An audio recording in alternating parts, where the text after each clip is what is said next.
Hi, everybody. Raina here, host of Book Banter. Thank you very much for tuning in with us this evening. I'm super excited to talk to Julie Leong. She is a Malaysian Chinese American author and startup exec. Very fancy. She graduated from Yale and lives in San Francisco with her husband and rescue pup. Her debut novel, The Teller of Small Fortunes, will be published this year in November, just like a week from now, here in the US, in the UK, and in Germany. The Teller of Small Fortunes is a warm and wonderful debut fantasy in which a wandering fortune teller finds an unexpected family.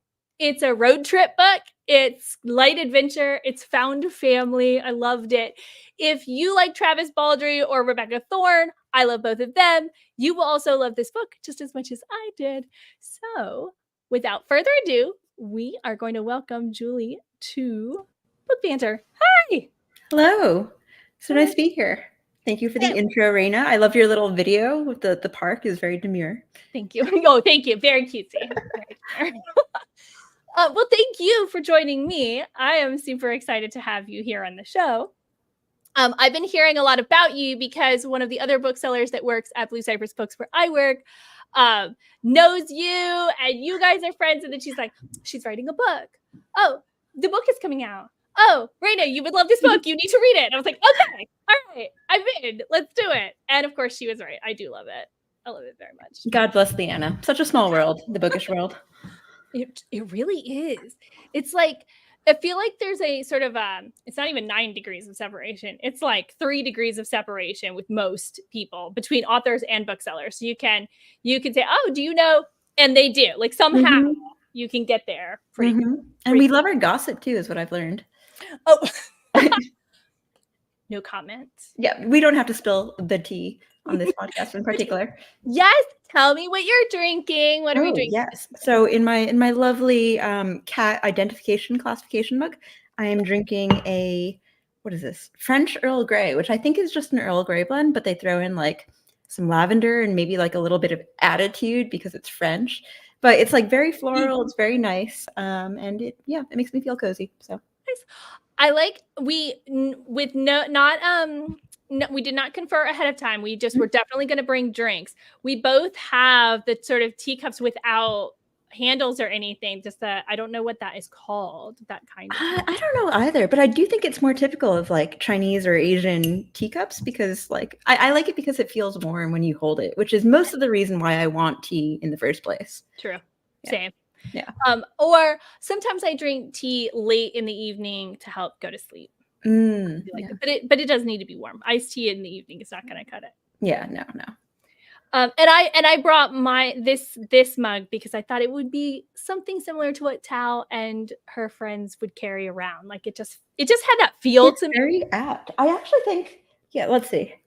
Oh no, okay. The teacup. I was going to check the cover. I was like, is that a match? But she actually has a handle, so. She does. You might be more accurate than my cover when it comes to Asian teacups, but that's okay. Sorry, we didn't mean to expose. Speaking of your cover, though, it's so pretty, isn't it? Good. I mean, obviously biased here, but Devin L. Kurtz, who is the artist, she just. I mean, are you kidding me? Like, I want to live in that cover. Right. That's what. Okay, I tell people sometimes I feel like they hit the cover lottery because you don't always. And yours is one of those. Yours is one of those covers. Thank you. I can take absolutely zero credit. I should that's probably be cutting Devin L. Kurtz like a check for any future book sales because she's doing half the legwork here. Did she have anything to do with the British cover, the UK cover? Because that cover that one is. I also think it's gorgeous, by the way. And this is very timely because I literally just before I hopped on this live stream with you. Picked up a very heavy box from my front porch that had my finished hardcover copies. So this was the first time I've seen them in person. And here it is. See, and I love shiny. It is shiny. That is a nice cover. Thank you. And this was done by Fez Inkwright, who is also an amazing artist. I don't know if you've seen. I think she did like the Illumicrate cover for the Gideon the Ninth books, and so it's gorgeous. Anyway, she does incredible object work, and I think also the British cover is lovely. So I'm really spoiled here with both of them. Something I love about both of these covers is they evoke the same like emotions. Mm. We'll see covers in other countries, and I'm like, wow, that looks like a totally different book sometimes. Mhm. You know, like, I mean, both covers might be beautiful or whatever, but like Mhm. it doesn't even look like the same content.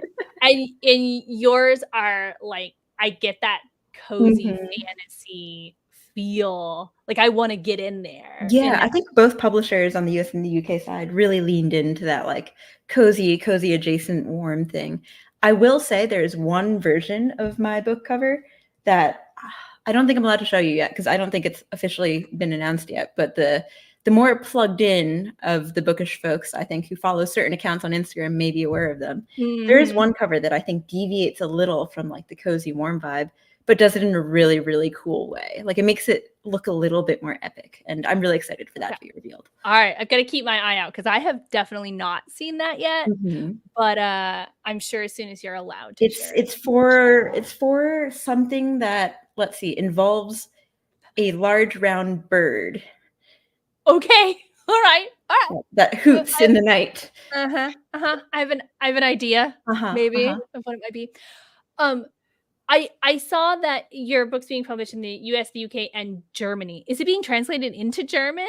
Like, Yeah, actually, I think that part of my bio might be slightly out of date. So we did get a German deal, excuse me, and so they're going to be translated into German. We also have a Czech deal and a Brazilian deal. So there's also going to so be in Czech, in I assume, and then in Portuguese, which is really, really cool. that is really cool. It's always fascinating to me where a book gets picked up. I Hmm. mean, some books get picked up everywhere eventually, but, Hmm. like, as you watch it, like, the I don't even know who does it. The agents, the publishing companies, like, heard the pitch for your book, and in Brazil, they went, "You know what we need? It is an That." utter mystery to me also. Like, these foreign rights deals have kind of come at random points throughout this process. The German one came pretty close in around the same time as the British deal, but then Czech Republic and Brazil were, like, much more recent. I have Mhm. no idea. I've heard there are, like, book scouts who I picture as, like, very cool spies, like, smoking a cigarette in a trench coat. Maybe they're involved somehow. Honestly, I just, like, occasionally get an email from my agent being like, "We sold Brazilian rights," and I'm like, "Cool," and then my husband and I go out Yay! and have Brazilian barbecue for dinner, so I love it. That's an excellent way to celebrate. You're like, "Let's find a German restaurant." we did do that. Yeah, we had some bratwurst and beer and sauerkraut, and honestly, it was like it was alright. It was fun, but, I am waiting for that French deal or, Oh, Japanese yes, deal would be great for dinner yes. purposes. That's what you should just put in your list of, Mhm. requests based on the dinners you'd like to have. Yeah, you know what? They don't even need to pay me in advance. Just, like, fly me some nice fresh sushi and, we can call it a day. Nice. Which is like, "Fly me to Japan, we'll just have dinner, and then we'll come home." That'll be great. That's all I Yeah, want. no, That's all I that want. that would be fun. Yeah, I would do that. I'm into it. Okay, so tell me, give me the elevator pitch. What I said Oh god. what the book was about, but what got this. Uh-huh, I should have rehearsed this. Okay. Elevator pitch. The Teller of Small Fortunes is a cozy fantasy or cozy adjacent, depending on your definition, about an immigrant fortune teller who's on the run from dark secrets in her past, but gets unwittingly roped into the search for a lost child. And adventures and hijinks ensue, and she finds a family along the way. But ultimately, she must make the choice between giving up everything that she's built for herself, the freedom of her life and her independence, versus keeping safe this new family that she's found. And I would pitch it as something like Legends and Lattes with Studio Ghibli vibes, Mm, and kind of like a heavy dose of maybe some bittersweet diaspora immigrant feelings. mhm. I I had not put that Studio Ghibli bit into words, but yes, Mhm. absolutely. I've gotten a lot of like Howl's Moving Castle related reviews, which I take as extremely high praise. So, yeah. Absolutely. Absolutely. Um, I read, I think it's on the publisher's website is where I Mhm. read this, but it has like 4 fans of, and, Mm. cozy fantasy with diaspora feels. Okay, you mentioned Mhm. that. Found families, fantasy road trips, campfire vibes, which, yes, Yeah. I it's interesting. Like, I love road trips. I love camping. I love all that. And it's not even a huge part. Like, you don't describe the whole thing all the time. But at the same time, they are camping and traveling, living in the wagon and camping around the wagon so much that it's like this road trip camping adventure. Yeah. I loved it. Oh, thank you. Loved it. Then they also say immigrant ace aerospec representation. And then they say baked goods, magical cats, and philosophical trolls. Yes. So I loved all of this. There's so many things for fans of, right? But this last line, I was like, I need the Venn diagram. I've never thought of this Venn diagram before, but for fans of baked goods, magical cats, and philosophical trolls. And I was like, okay, yes. Is this something that you had to do with, or does this go off to a marketing department? I actually think as you were reading these bullets, I was like, hold on, these sound really familiar. I think you might have grabbed these from my website. Oh, I think I wrote these. Literally wrote it. So yeah, I did have something to do with it. You're like, that was me. Yes. Yeah, you're right. It's a very specific Venn diagram now that I think about it. Like, it might be like population 1 of me was like the center of that Venn diagram. But to be fair, like, everybody likes baked goods unless you're celiac, in which case you like the gluten-free baked goods. But like, you know, it's hard to pick a bone with a cinnamon bun. Magical cats. Okay, granted, this might not be everyone. This might be like the half of the population that is more cat person than dog person. But the fact that they're magical, maybe, you know, boost it up to 60, 70%. The philosophical trolls is probably the most narrow marketing niche that my publicists and marketing people would be like, no, Julie, this isn't a real customer segment. But maybe it is for people, like, once you hear the phrase philosophical troll, you're like, oh yes, that is something I would like more of and have not encountered very much of in my books. Maybe. I'm not a marketer. I think you may be onto something though, because it's I wouldn't have said it until I read it, evidently on your website. But yes. And if there's going to be a troll, I actually want it to be a philosophical troll, because I like cozy fantasies. I do not want the troll to be rampaging around everywhere and everywhere. Yeah, and that's like a little unfair depiction of a troll. Like, sometimes these trolls have feelings. It's true. Yeah. A few years ago, I went to Iceland, and they have trolls everywhere. Yes. And every single one has a story, and it is usually not the troll was coming to destroy everyone. It is usually some sort of there's one where there's a mom troll and a kid troll, and they were like, the kid was out too late and the mom went to go get them, and the sun came up and they got stuck in their rocks. Right. And that's it's very, but they're all like that. There's all some sort of story that the troll is, and sometimes it's mischievous or you know, not the nicest, but it's always like an actual like tale. And when, like, traditionally when we hear of trolls, they're doing something bad. Right. You know? The best is keeping you from passing a bridge, but at worst they're destroying things. So philosophical trolls, 2 thumbs up. Oh, thank you. I'm glad it was a hit. Yeah, it's a little bit of, I mean, a lot of the book was me trying to subvert in a gentle and whimsical way the tropes of the fantasy genre that I've always loved, right? And like, don't get me, like, I love the classics, I love the epics, but the whole origin of this, the first thing I wrote down was the Teller of Small Fortunes in my blank Google Doc. Because I was like, yeah, epic prophecies are great and all, but like, what if there was a seer or a prophetess who's just like kind of over the whole epic prophecy and doesn't want to change the world and just wants to like tell little tiny cute fortunes that might be useful to people. And in similar vein, yeah, the troll inspiration was maybe a cross between, have you played Pokemon, Raina? Yes, not a lot. Yeah, but like, so early Pokemon games, I forget which one exactly, maybe Red or Gold, but there's a Snorlax blocking the way, and it's like a major obstacle, and you cannot get to the next town until you find the thing to blow the flute to wake the Snorlax. And so it was like, well, this troll is my Snorlax. It's on a bridge they need to pass. But instead of it being like the typical bridge troll that you've got to vanquish in combat or, bribe, and it's all dumb and stupid and slow, it's what if this troll were the troll equivalent of like a very depressed PhD grad student? that they have to persuade, your life has meaning and so on and so forth. So I had a lot of fun writing that scene. I'm glad you liked it. Yes. No, for sure. I absolutely did. And I like that because Taos tells small fortunes, she feels every person like attainable. Yeah. And I really liked that. All of your characters in her found family do feel very like realistic because they're just living their lives. No one is a superhero or like she has powers, but they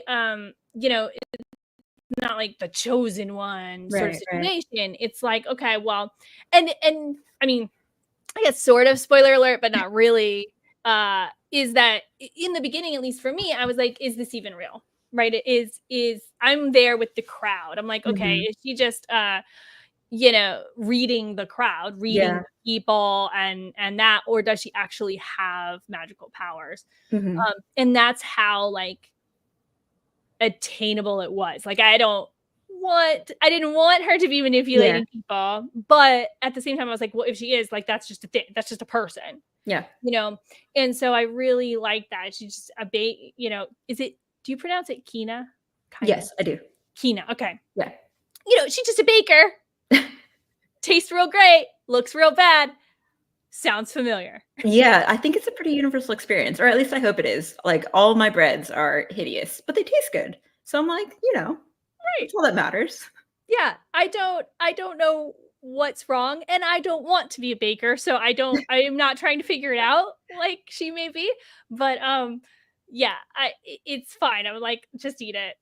It'll be good, I promise. It's fine. Just close your eyes, take a bite, it's fine. It's just chocolate chips. It can't be bad. Sugar, flour, chocolate chips. It's good. Just put it in your face. But you do sometimes have to convince at least my family to give it a shot. So I don't know. Why did you pick baking? Are you a baker? Like, not a good one. I'm a baker in the sense that during COVID, we all tried to make a sourdough, right? Yeah.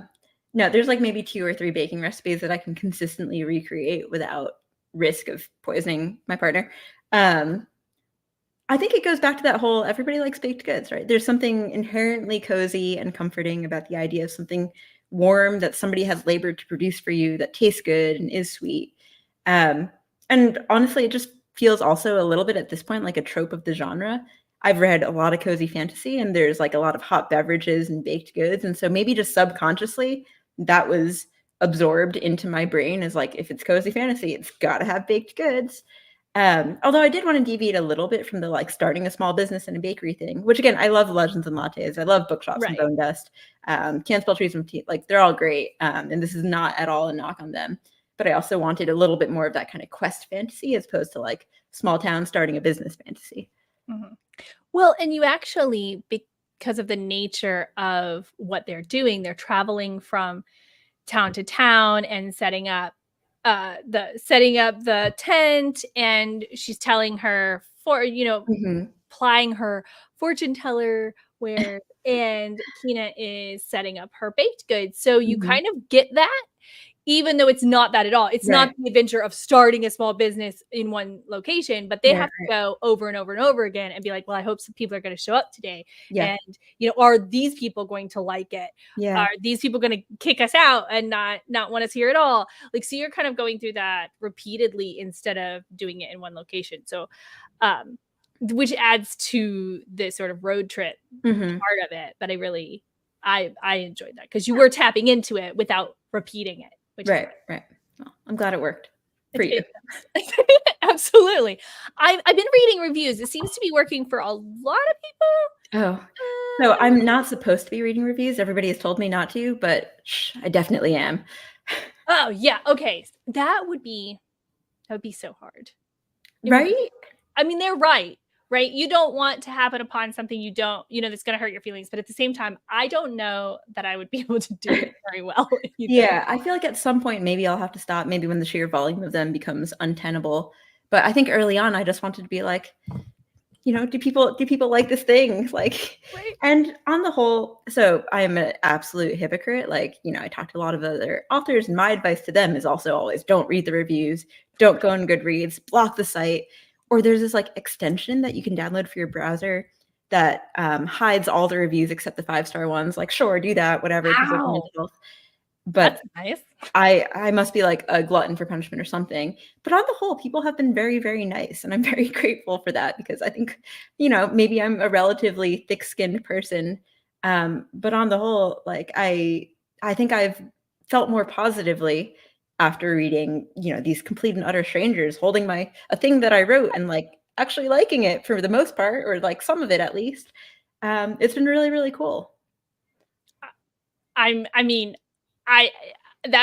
love it, as I've said, but that's all that I've heard from the people that I know that have read it. Mm. And actually, I have a friend who texted me today. She saw me talking about Book Banter and doing this event, and she was like, "Okay, I know I don't want you to tell me what it's about, but I want you to tell me whether or not I need it." And I was like, "Well, obviously you need it." And she's like, "Well, do I need it as in?" Because she's in the UK, and she was like, "Do I need it like I need to pay to have it mailed to me right now, Mm. or I need it like I need to send it to my dad and pick it up next time I come to visit?" And I was like, "Well, when are you coming to visit? Because that really matters here. Uh-huh. Also, you can get it in the UK." And I was like, "You need to get it." Where in the UK is she? I'm just curious because I'm going to the UK Ooh, to do some book events, actually. that is a solid question. That's fine. They're in It's a big Wales. place. They're in Wales in a Ah, okay. town I cannot pronounce. Okay, I could not either. Yeah. Wales is pretty far from where I'm going, so fair enough. So I think she's lived in 3 different places, definitely 2 Hmm. there, and I have not been able to pronounce any of the places. So They have a lot of consonants in their words, if I'm remembering correctly. A lot of Y's and L's and so many yeah. letters that go together. I don't think that she's speaking it very well even now, and she's been there for a few years, but her son evidently is just like, he's got this. That's cool. So yeah. They've been there for a few years, and I think he is something they had to learn in school, and he's just like absorbed it. So now he's got this. Very cool. So Julia V, I'm gonna go with V, said that the UK edition has pink edges. Oh, yes. Yes. Does the one that you have there have pink edges? It does not, alas. I'm sorry. That is the Waterstones is doing a special edition. Waterstones is like kind of their Barnes & Noble. In fact, I think they might be affiliated with Barnes & Noble. But they're doing a special edition that looks like this, but has, it does have, okay. And it has these gorgeous end papers. And it also has, look at this inside foil cat. That's adorable. And then, yes, the edges will be pink in addition to all those fancy customizations and extras. I feel like the British people, or the British book people, are better at like the fancy stuff, Nice. I think they've been doing it longer than we have. Like, I mean, I feel like it's only been relatively recently that we've been doing that a lot. Comes like it's back maybe 5 years ago and beyond, there'd be one every once in a while. It was very rare, right? Oh, it's like every other hardcover release in fantasy or like romantasy is a Spreages book. There's something, and it which I love. I love it. But I have not seen the finished copy of the US edition yet. It is this one. So it looks actually very much like the ARC, to be honest, but I guess the spine is a little different. It's like got the little cover illustration. And then it's got this very lovely blurb from Sangu Mandanna right across the cover. But on the whole, it looks pretty much like the ARC, and it's still a nice floppy trade paperback, which honestly, I actually love paperbacks. I feel a little bit less precious with them. But my pretty hardcovers also look very nice on the shelf. So yeah, I know. I like to read paperbacks. Like, they're just easier to have and hold. And I read, the majority of my reading gets done in bed. So a hardcover is like It's like it's not working. Yeah, it's like you can't do it with one hand. Also, I love that you said to have and to hold, because I was like, this is very holy matrimony vibes. Absolutely. I mean, it's rare for me to, and I read like 100 books a year. Mhm.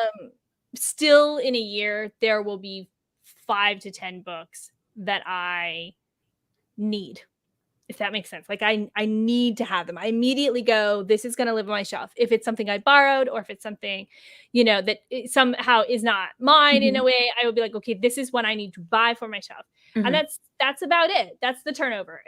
I read lots of good books, but that's about it. And I love this book. So this arc belongs to Leanna, so I have to give it back. So I will be bringing home one next week. So Oh, that's so nice. I can send you one. I can sign one for you if you would like. Oh my gosh, what? Well, I won't turn down a signed copy. Okay. Well, I have your bookstore address, so you know where to find me. Yes, I can send you guys some books. Rebecca Hunter is also fawning over the special edition. Are you just in a group chat with all of these people that I also know? No, I'm not. They're watching on YouTube and commenting.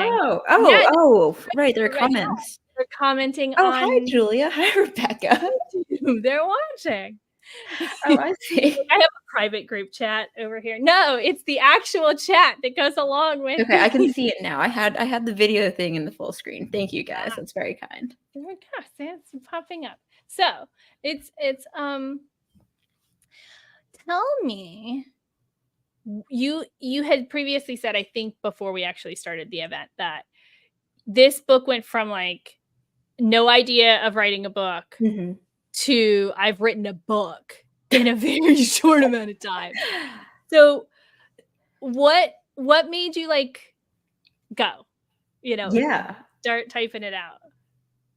So there's a whole lot that went into that. I guess maybe the first important piece of context is that I wasn't working at the time, because I had quit my job. At the time, I was working at Waymo, which is Google's like self-driving car company, and I'd been there for 4 years.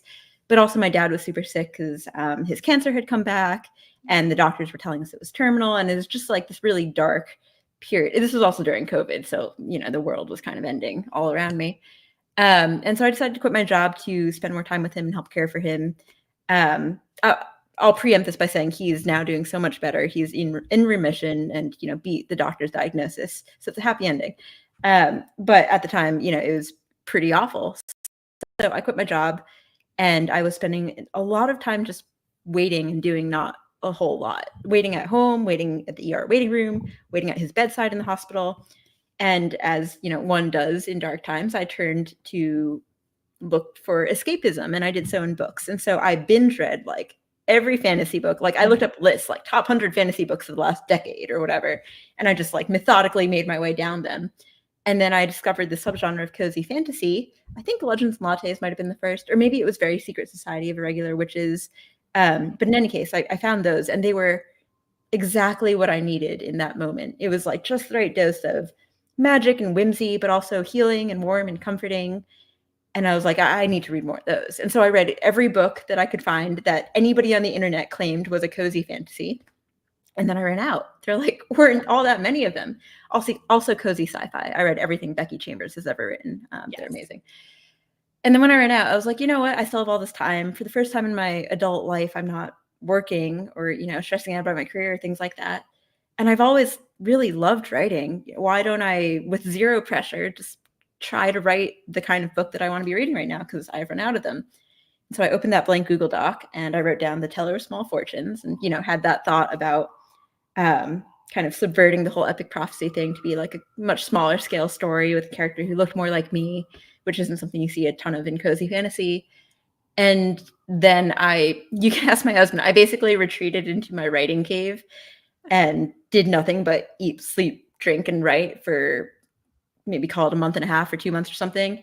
And then reemerged like blinking and dazed into the light, being like, what day is it? And, with a completed draft. So that was, I sort of binge wrote the first draft, and it wasn't great. But then, I went back and turned it around.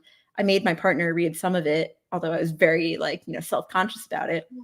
He's a terrible liar. And so when he read the first few chapters and he was like, hey, this is like actually pretty good. Like this is like a book. I was like, okay, well, maybe I should just give it a shot and see what it takes to get it published. Did some research, found a bunch of resources on the internet. I was like, okay, I need to get a literary agent. The literary agent does this, and basically learned all about what traditional publishing entails. And then I went and queried, got my agent, and my agent, Paul, who's amazing, just kind of like made everything happen from there. It's been a real whirlwind fairy tale experience, and I know that that's kind of often the exception, not the norm. And so I'm just happy to be here, honestly, with a book. It's pretty amazing. That yeah, it does sound like the pretty like fantasy process. Mm-hmm. But the opportunity to take that and just be able to write every day for a month or a month and a half, that's amazing.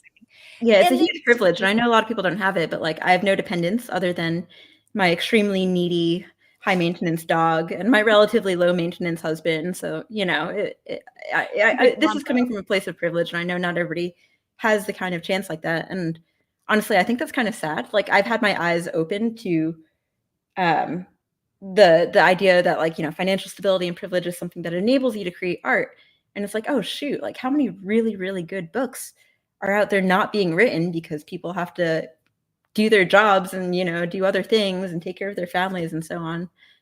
So I've been really lucky in that sense. Yeah, for sure. But also like just taking the opportunity too. Like we were talking about earlier, like even this podcast is going from, oh, here's this idea or this thing I want to do, to actually like here we are live on the internet.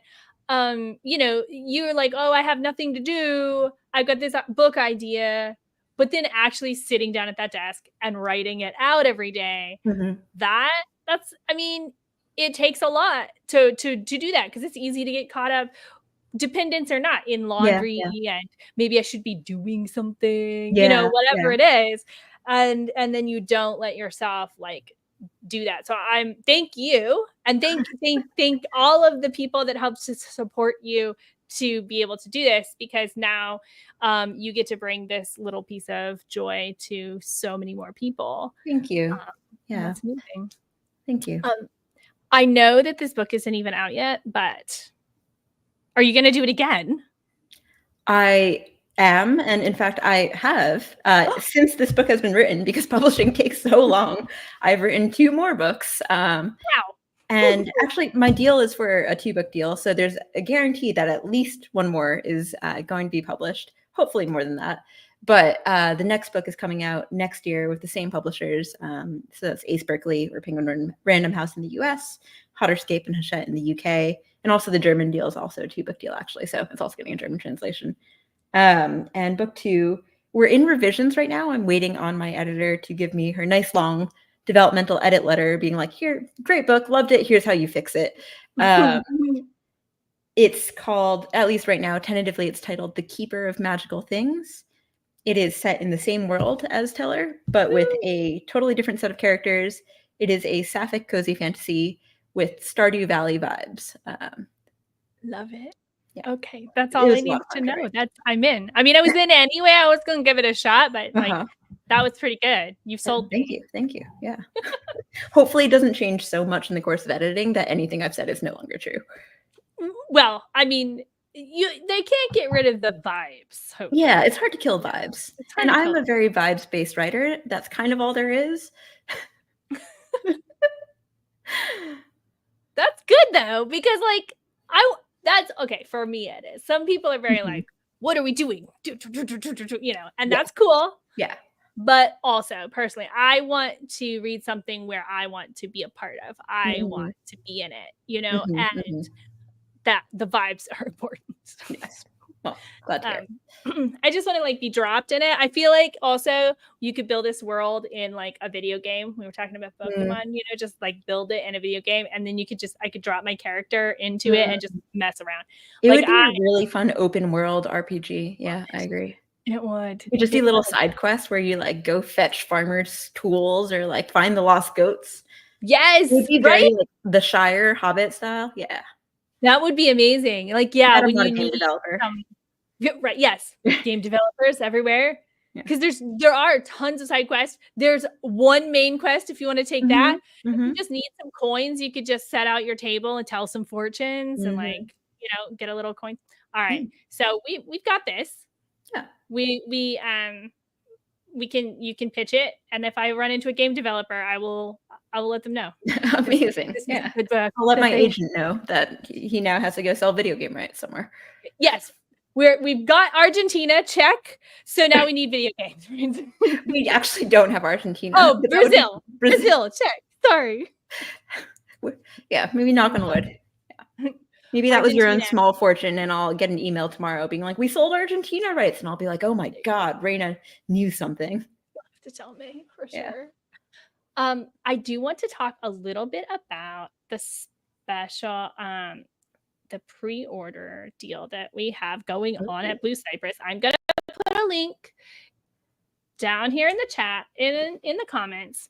At Blue Cypress Books here in New Orleans, we have a whole pre-order campaign going on. So if you order the book through us, you get a signed book plate and exclusive, like there's a sticker sheet that's exclusive to Blue Cypress.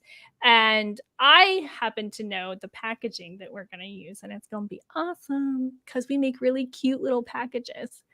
So, and I'm not sure if there's anything else, but there's definitely those two things that I mentioned. I think that's right. And then I think the sticker sheet, so they're custom stickers done by local artists, I've heard, who's amazing. And at least one of the stickers involves a cat. So for what that's worth, because my marketing team has been very heavy on the cat angle, so they must be doing it for a reason. So there's a cat sticker, guys. Well, if you guys know anything about Blue Cypress, Kitty Meow, she's our resident cat. Kitty Meow is a legend. She is like the Beyonce of cats. Okay, wait, keep an eye on our Instagram. On Sunday is there's a festival, Po' Boy Fest. It takes over the entire street where the bookstore is, and there's music and there's food and all of this all day long. All day long. And we have made an exclusive piece of art that features Kitty Meow, and I cannot put a link to a picture in the chat because it will not be revealed until Sunday. Oh, it's confidential. It's so good. And that's just an example of how the cats are going to take over the world, because like there are people that come into the bookstore and they're literally the first thing they say is, where's Kitty Meow? And we're like, no books, no hi, where's the cat? I mean, she's kind of a local celebrity at this point, right? Yeah. She is. Kitty Meow's world, we're just living in it. For real. I think there's been like 2 or 3 articles that are about the bookstore. But really about Kitty Meow? Oh, really, they're about Kitty Meow. So you just gotta, your marketing people, they know what they're doing. You just got to lean into the cat angle and just go with it, because people love it. I'm fine with that. All the cats. There is a cat in my next book too. It may or may not be even more magical than the first cat. All right. Well, everyone, I want to thank you all for watching and for commenting. And Julie, thank you for joining me. Thank you for having me. This was so much fun. Absolutely. Everybody buy Julie's book. Do it. Also go vote, please. The book comes out on election day, which has been a source of great stress to me and the world at large. So vote early. And then you can just read the book all day long. Go buy it in the morning. Just read it all day long. Just don't turn the news on. Just read the book. Oh God. Just read the book and let the world happen. So vote early so you don't have to stress out on that day, and you can just read the Teller of Small Fortunes all day. Good advice. Excellent. All right, everybody. Have a good night. Bye, everyone. Thank you.